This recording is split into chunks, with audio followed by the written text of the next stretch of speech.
कटू आहे पण सत्य आहे. बुद्ध देव नव्हता, धोका होता, धोका. म्हणून त्याला देव बनवलं गेलं. मूर्ती ठेवली, विचार काढून टाकला. ही बुद्धाची केलेली चोरी. बुद्धाला पूजेत अडकवलं कारण त्याचा विचार सत्तेला जड होत होता. प्रश्न विचारणारा बुद्ध नको म्हणून त्याची शांत मूर्ती तयार केली. बुद्ध नष्ट झाला नाही, त्याचं ब्राह्मणीकरण करण्यात आलं. बुद्धाचा मुखवटा चालतो पण बुद्धाचा विचार नको. बुद्ध म्हणजे देव नाही, जात मोडणारी आग आहे, आग. कॉपी पेस्ट देव मान्य आहे पण मूळ बुद्ध मान्य नाही. बुद्धाला देव केलं कारण तो माणूस म्हणून खूप धोकादायक होता. फरक फक्त इतकाच आहे, बुद्ध नष्ट करता आला नाही म्हणून त्याला चोरलं गेलं.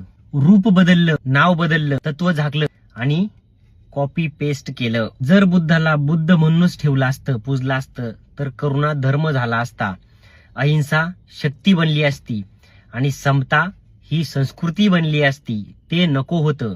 पण इथे प्रश्न विचारणारा बुद्ध नको होता, मनुस्मृतीला आव्हान देणारा बुद्ध नको होता.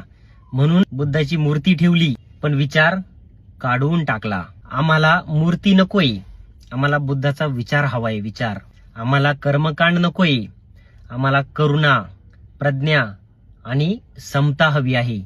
बुद्ध कोणाच्या मंदिरात बंद नाही तर तो माणसाच्या माणूसपणात जिवंत आहे आणि तो राहणार. नमो बुद्धाय, जय शिवराय, क्रांतिकारी, जय भीम.